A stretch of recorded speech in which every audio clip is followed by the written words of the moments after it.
Jen was so excited about getting her very first book onto the market. She put it out there onto Amazon, and then she was able to get her friends and her family to buy it. So they were all just buying the copies of her book, and it was so exciting. That is, until they had finished making those purchases. At that point, it became complete crickets. Jen was left wondering, was there something that she had done wrong? And that is why in today's video, we are going to discuss the 7 deadly sins of self-publishing. This is Chris Baird from self-publishingmadeeasynow.com, where self-publishing doesn't have to be so hard. So the thing is, Jen, she's a history teacher who lives in Texas, and she was excited about this idea of writing books. She realized there's a lot of opportunities around it, and so what better subject to write on than one she was already an authority in, which is history. So she started looking at different options and was thinking maybe she could do teaching online, and if she could get some money coming from the books, this would be a transition for her to maybe do better than her previous job and also be able to control things a little bit better. And so she was thinking that maybe by putting a book onto Amazon, she would achieve this specific goal. The problem, though, was that she realized she was doing something wrong. So many people make the whole self-publishing thing seem so easy, but then when she was going to do it, only her friends and family ended up buying her book, and she couldn't see what the issue was. So she could see that there were other history books on the market that were actually selling lots of copies, but she wasn't sure why her book was ranked in the millions when it came to Amazon. And she also realized that if she didn't do this, would she ever have a chance to establish herself as an authority if she didn't figure out a way of getting these books to sell? In fact, she began to wonder if maybe it was better just to stay in her current teaching job and forget all about this whole online thing. And she was thinking that possibly that was another option. So the first thing that she decided to do was taking her book and thinking maybe it's just because people don't know about it.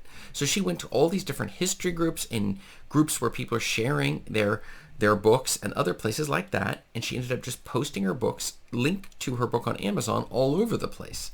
And the end result was about the same as it was before, which was getting kicked out of certain Facebook groups that she had been in because they didn't like her spamming. It was in violation of their rules, and nobody was buying.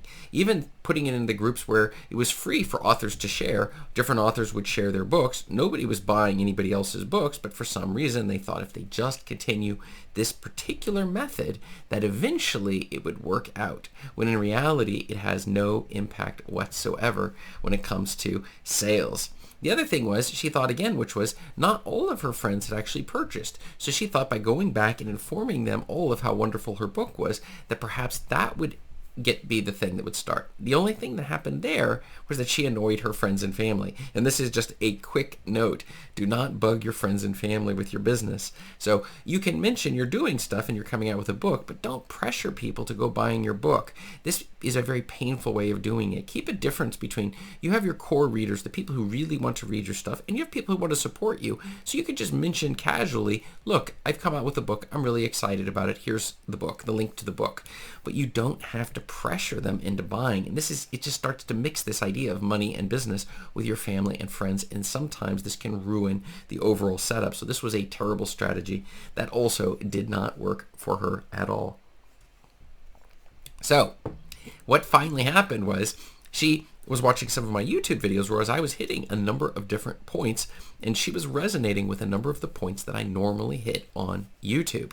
And so she decided to book a absolutely free discovery session with me, where we're able to sit down and do a deep dive looking exactly at her book and seeing what exactly are the issues of why it's selling and why it isn't selling.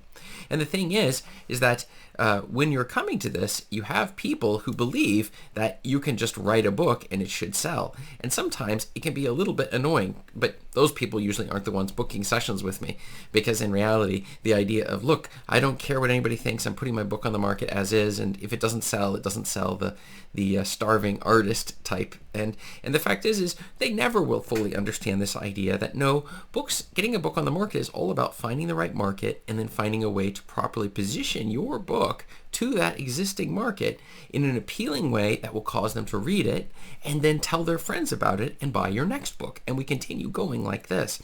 And that this is where the real power is. But there are some people out there who just believe that's not possible. Fortunately, Jen was not one of these groups.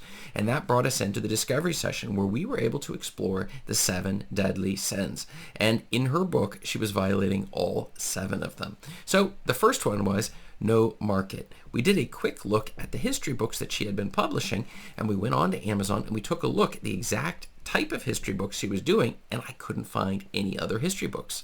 So that means there's no market. We're trying to put books on the market for nobody there. We're trying to sell something, some weird thing, let's say some sort of a pen type of thing or something like that, where nobody's currently buying pens. And so the problem with going to a non-existent market is we have to educate people on what a pen is, what it can do for you, why you need it. We're having to tell them the problems that they have, like some weird medical disorder that nobody's ever heard of, and you come out with a book on it. It's not going to sell. There is no market. And the question is, well, how do I know if there's a market? And that's why we go and take a look and we just search for the keyword that you're targeting. So if it's some sort of like shiny silver pen, then we might type into Kindle shiny silver pen. And that's one of the things I use with is Katie Spy. You can find my affiliate link below, where I'm able to do some of these checks to see how exactly these books are ranking. And once it comes up with the books in that exact same niche, we're able to see how many of them are ranked in the top 100,000. In her case, in Jen's case, there were no books in the top 100,000. There was no market. The second deadly sin, because I have to keep moving through these, was an oversaturated market.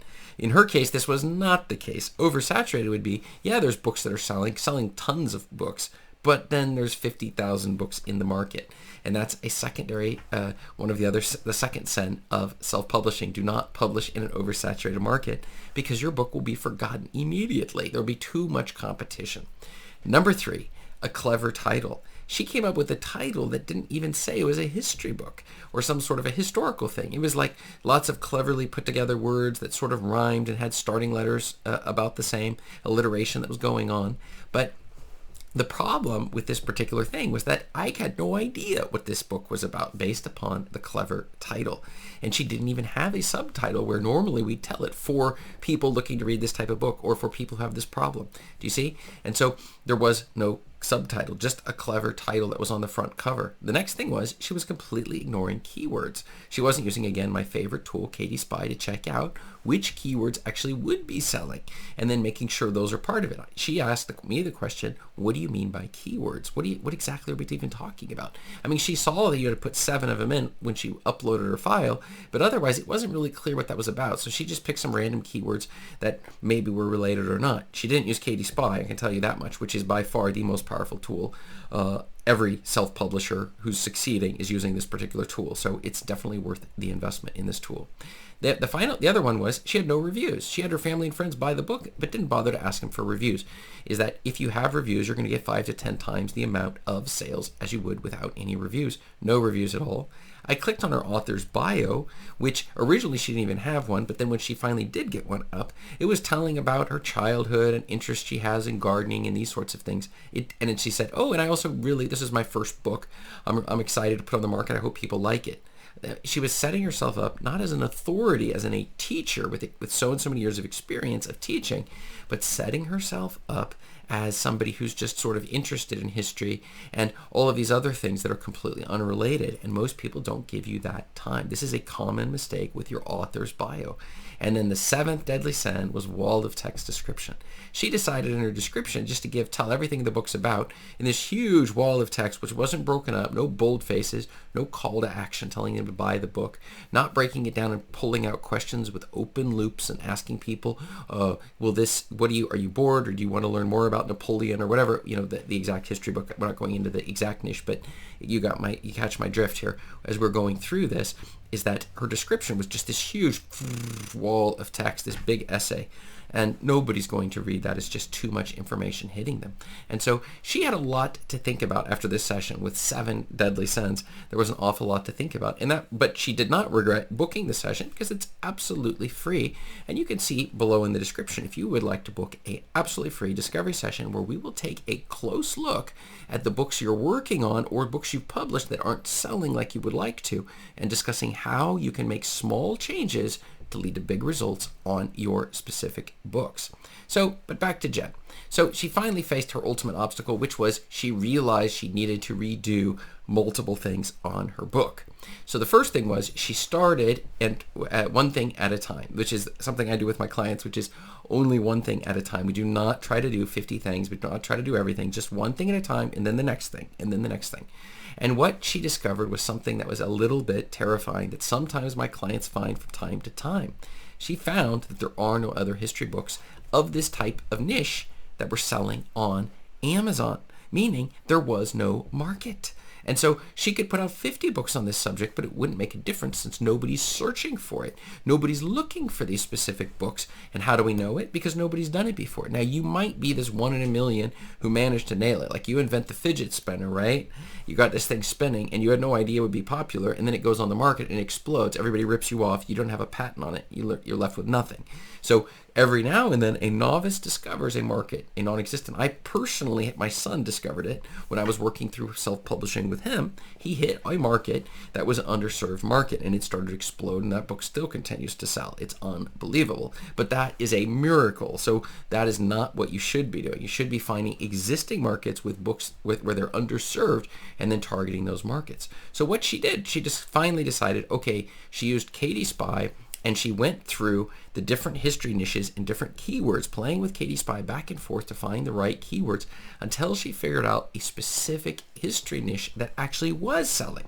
And this was so exciting because it was a hot niche. And she realized instead of trying to pound into a niche where people are not interested in buying your books, it was a lot better use of time to switch rails. She could still stay in the history niche and even leave the first book up. Even if nobody wants it, it builds your authority as an author, having more books than less books.